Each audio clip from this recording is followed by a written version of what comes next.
Hello everyone, I'm very glad to meet you in this series of lectures which tend to cover the syllabus of first year LMD level here from BISKRA University.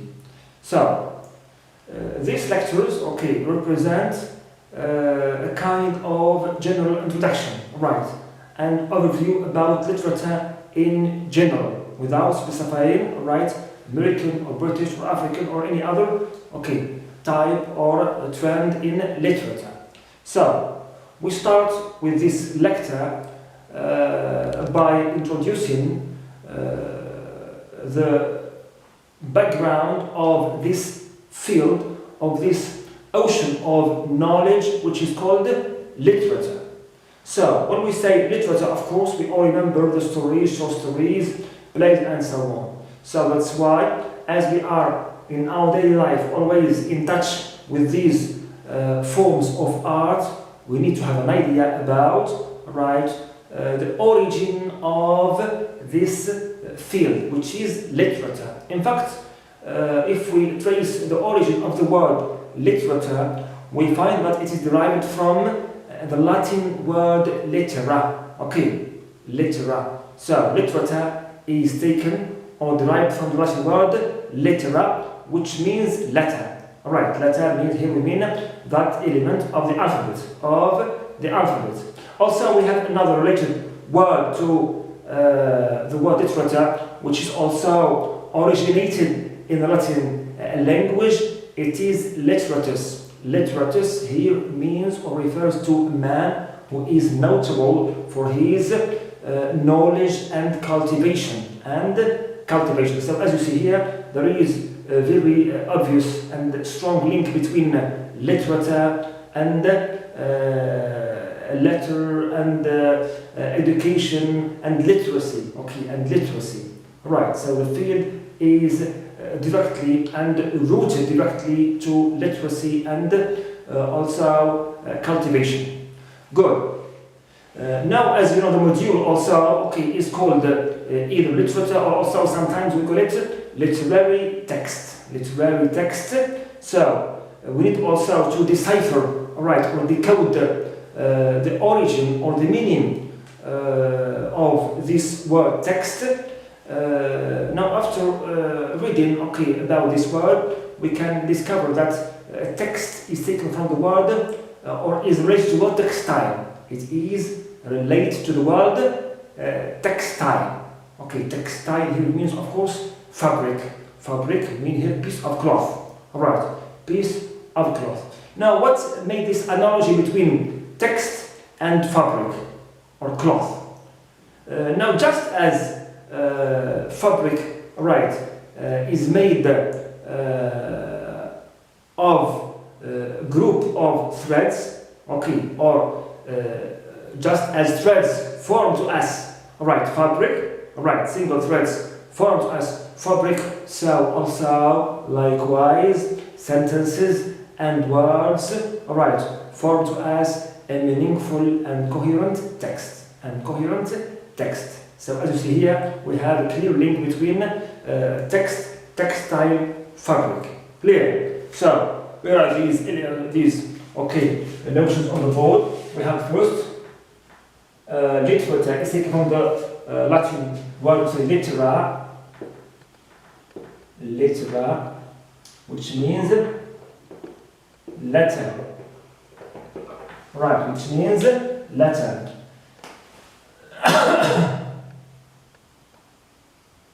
Then we have the word text. Clear? Text is taken from or related to textile, which means fabric. Which means fabric. Good. This is concerning the origin of the two terms or words, literature and text. Now, how about the definition of literature?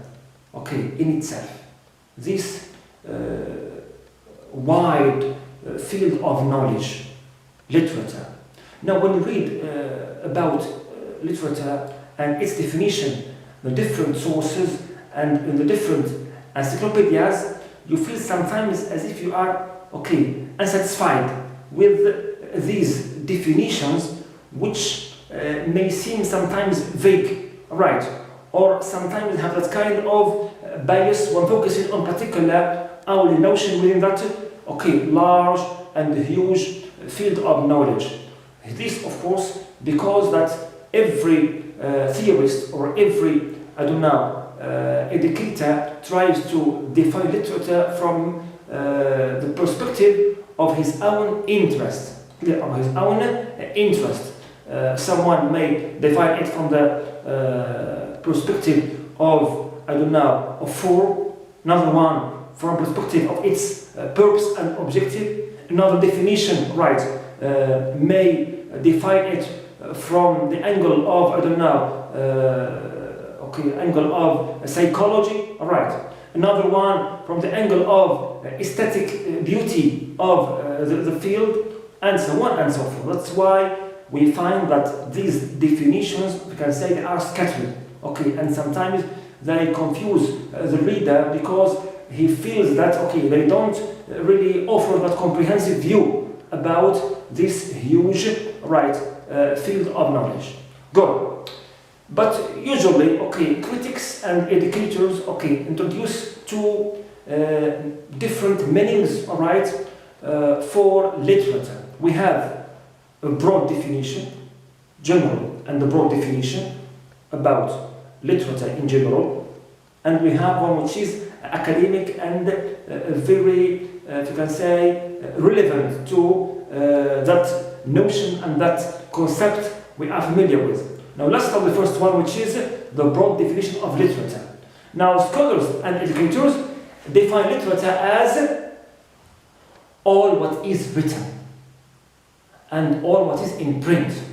So, with regard to this broad definition, right, okay, and with this broad sense of the word, when I say literature, I mean all what is written, whether it is informative or imaginative. Alright, for example, this definition, okay, which says that literature is all what is in print, includes what? Includes textbooks, history books, books of cooking, stories, yes, short stories, newspapers, magazines, medical prescriptions, diaries, inventories, telephone books. So all what is written, right, according to this broad definition, is considered literature. Right, is considered literature. This is generally speaking and broadly speaking about the word literature from this general, okay, definition of the word. There is also another definition, right, which is, if you can say, more academic, more specific, and more relevant to that field, right, of art we are familiar with. Okay, field of art we are familiar with. Now, usually we define literature, right, which we are concerned with in this course, okay, of first year L&D, right, level. In this course, when we say we are going to study literature or literary text, we mean what? We mean that, or any text, by the way, whether it is written or oral, okay, any text which is characterized by three main features. Okay. First, this text should be artistic or aesthetic. Clear? It means it must have that sense of beauty, right, in its body and in its essence. It's not meant to inform. It's not meant to teach hourly, okay, but it is produced mainly to, right, create that sense of beauty, okay, in that piece of writing, clear, in that piece of writing. So this is number one, which is artistic or aesthetic. artistic or aesthetic. Number 2, this text also should be characterized by being imaginative. Imaginative. It is created out of the writer's imagination. Right, imagination. Whether totally imaginative, like science fiction, or relatively imaginative. For example, sometimes it can be a mixture of reality and fiction. Right, and imagination. Clear. And sometimes also it is stemmed from reality, but it is tainted or seasoned also with that imaginative process of beautification of this art, of this piece of writing. Clear. It should be imaginative. Third feature or characteristic for this text, to consider it in the exact sense of the word literature, is that it must be, or it should be, creative. Creative. It means it is created by a writer. Clear. His own creation. Not only a copy, alright. Not only an imitation, alright. Not only a kind of informative reporting of something which is rigid. No, it is created. Right. It is created and it is made, right, artfully and skillfully by this artist. Right, by this artist. So, literature, generally, it means it has two meanings. Literature. The first meaning is general, which means all what is written. Second one, according to the exact sense of the word, okay, I mean the field we are studying now, we are introducing now, okay, here it means any text, whether oral or written, but often it is written, as you know, okay, any text, okay, that is aesthetic, it means artistic. Right. Also imaginative and also creative. And also creative. Now these three qualities define, okay, and characterize any text to be considered literature in the exact sense of the word. Alright, means the field, the branch we are studying now in these lectures. In fact, after reading many definitions of scholars and educators, as I told you before, that I couldn't find a very comprehensive and complete, right, and pertinent definition, as most of these definition books only on a particular point, okay, of interest for every definer. Alright, but I came across a very interesting, alright, definition, which is introduced by the educator Florence de Boudakian, who defined literature in his book, which is entitled In Defense of Literature, as follows. He wrote, literature goes beyond life. It is art. It is an imaginative creation that can tell truths gracefully, subtly through narrative, poetry, and the movement of characters on a stage.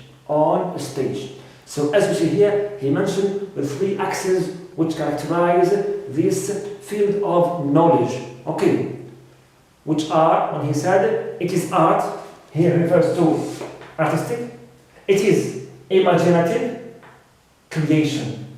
He said creation, he means here creative. He means creative. Alright, so this is generally all what we can say about the definition of literature. Alright, and how it can be defined differently, all right, differently according to what it covers, all right, in terms of what is written, purely written, or what is considered as body of writing. This is generally speaking, and also in terms of that specific and particular right field of knowledge we are covering now in our lectures. Here we said, okay, it must be characterized with being aesthetic, imaginative, and creative. Good. Now we move on to the second element or section in this lecture, which is forms of literature. Forms of literature.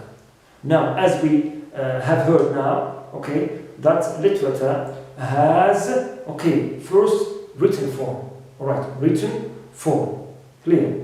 It's a body of writing first, okay, a text or written text, usually, which has certain qualities.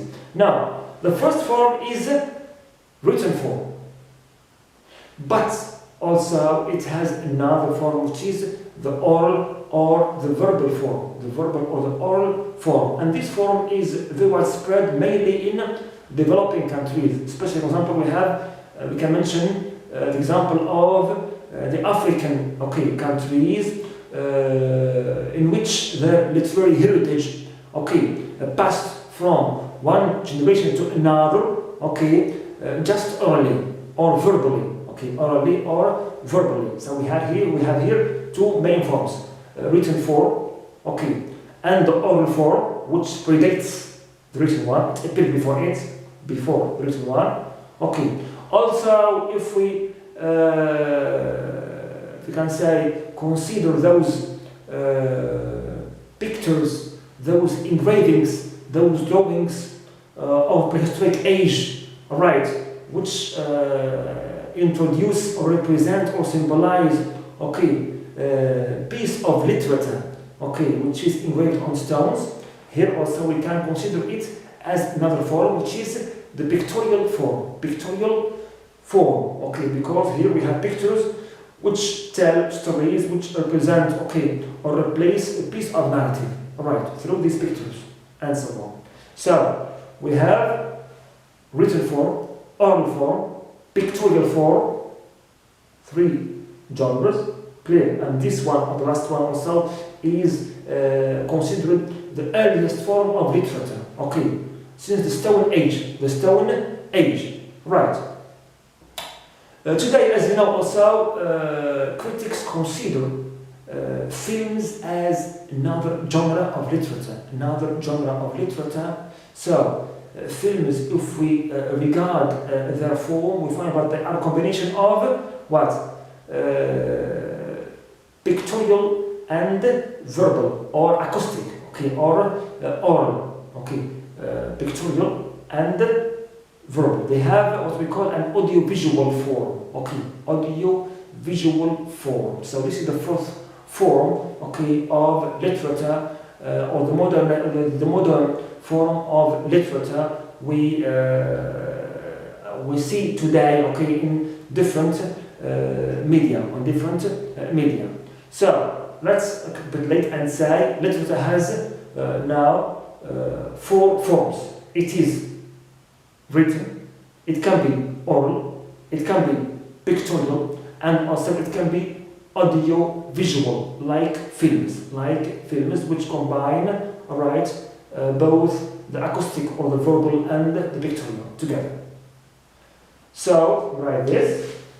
We have forms of literature. We have forms. Number one, we said it is written. The commonest, the widely used, and the broadest one is written form. Number two, it is oral, or verbal. Okay, this also reminds us of what we call orator, the orator, right? In African literature, it is how, according to African traditions, okay, the stories were passed from one generation to another, just orally, okay, orally.